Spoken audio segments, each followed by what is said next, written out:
Hello friends, welcome to my YouTube channel. I am Dr. Mangesh Dushing, working as assistant professor in Satana College.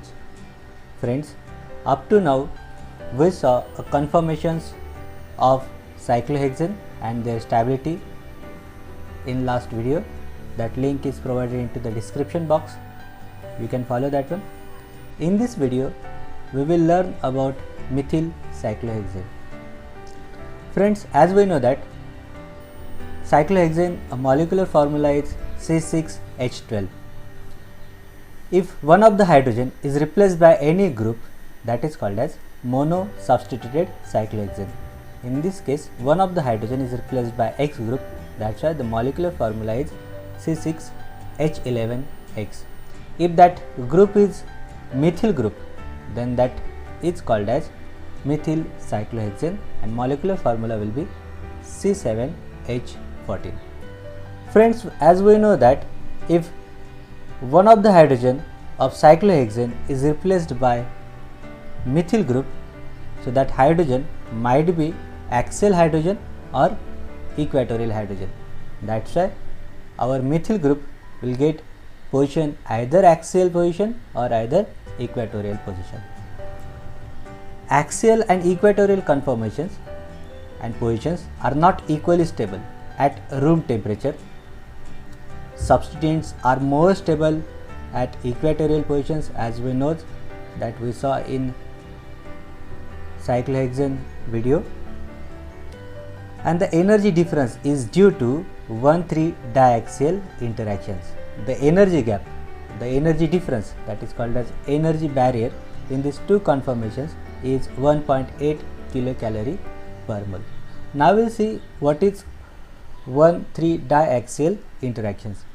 See here, if this methyl present at axial positions, so 1, 2, 3. So third carbon, from this first carbon to third carbon, this hydrogen is axial. Similarly from that side also 1, 2 and 3. The third carbon is third hydrogen is axial. So this sigma electrons of CCH3 and this sigma electrons of CH, they have a repulsive interactions. So this repulsive interaction increases the energy, that is torsional state. That energy, increase in energy for one diaxial interaction is around 0.9 kilocalorie per mole.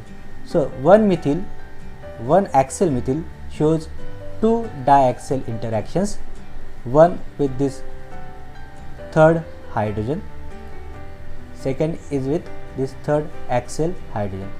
So one diaxial interaction and these two diaxial interactions. So any group is present at axial group, it always shows two diaxial interactions. If methyl is there, the diaxial interaction increases energy by 0.9 kilocalorie per mole, as it has two diaxial interactions. So 2 into 0.9 is equal to 1.8 kilocalorie per mole. See, this is the view of Newman projection formula. So this is the cyclohexane ring and this is the axial methyl. So this axial methyl shows interactions with this axial hydrogen of third carbon and this axial hydrogen of third carbon. That's why this is called as 1,3 diaxial interaction. So any group is present at the axial position, it has two diaxial interaction. If methyl is there, then one diaxial interactions increase the energy by 0.9, that's why into 2, that increases the energy around 1.8 kilocalorie per mole. Now we will see Gauch steric interactions. This is the conformational Newman projection formula for N-butane. So this is the front carbon atom and this is the methyl of front carbon atom. This circle is a rear carbon atom and this is the methyl of rear carbon atom. The angle between this first carbon atom and fourth carbon atom is 60. So they are not far away from each other, so there will be some interaction. That interaction is called as Gauge steric interaction. This gauge steric interaction is also present into cyclohexane if methyl is at axial position. See, this is the axial position. So this is the third carbon of cyclohexane ring. This shows a gauge butane interaction. This also increases the energy of the molecule. While if you flipped the ring, that axial methyl is converted to the equatorial methyl. Now this equatorial methyl is going away from this carbon atom. Now there is no any gauge butane interaction. That's why methyl is at axial positions, it has lot of interactions, so it immediately flips the ring and gets a equatorial position. As we saw this, if methyl is at axial position, it shows two diaxial interactions. So energy rises around 1.8 kilocalorie per mole. So this ring gets flips and methyl gets a equatorial position. So no 1,3 diaxial interaction present when methyl is at equatorial position. Hence this conformation is more stable since equatorial bonds are pointing outwards. At room temperature, most of the methyl cyclohexane conformation, around 95%, occurs in which methyl group is at the uncrowded equatorial position. So 95% methyl cyclohexane is present into this conformation where methyl is at equatorial positions, while only 5% methyl cyclohexane where methyl is at axial position, since this is the unstable than equatorial methyl cyclohexane. Now we'll see what is the effect of different group when that occurs or present at axial position. As we know that if any group is at axial position, it shows 2,1,3 diaxial interactions, but that depends upon the size of this group also. As this size of group is small, there will be less steric hindrance, less torsional strain. As the size is higher, torsional strain is increases. See, these are the examples. These are the calculated relative potential energies. Free energy is different.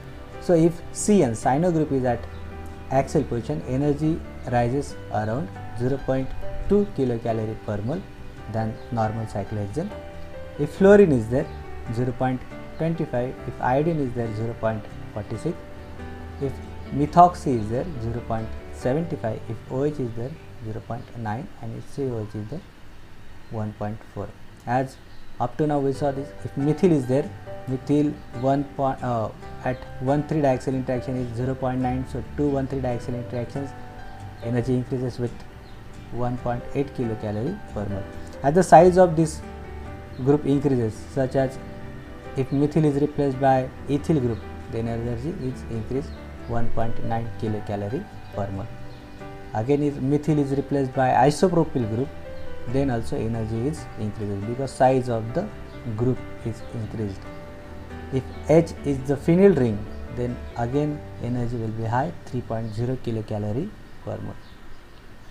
If X is the tertiary butyl group, then energy is more than 4 kilocalorie per mole. Now we will see locking of conformation. If this tertiary butyl group is the bulky group, is present at the equatorial position, that is very stable because there is no such gauge butane interaction as well as 1,3 diaxial interactions. But if you try to flip this ring, this bulkier tertiary butyl group gets axial positions, and there are severe 1,3 diaxial interactions as well as steric interactions as well as butane gauge interactions. So immediately ring flips back and tertiary butyl group attains a equatorial position. So we can say that the tertiary butyl group is always at the equatorial positions rather than the axial position. So this is called as locking of conformations. So tertiary butyl group, that is bulkier group, is blocked at the equatorial positions, is never converted to the axial position. This phenomenon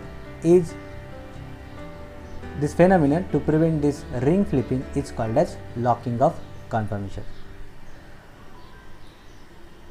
Friends, in this video we saw methyl cyclohexane conformations and their stability. In next video we will see dimethyl cyclohexane conformations and their stability. Thank you for watching this video.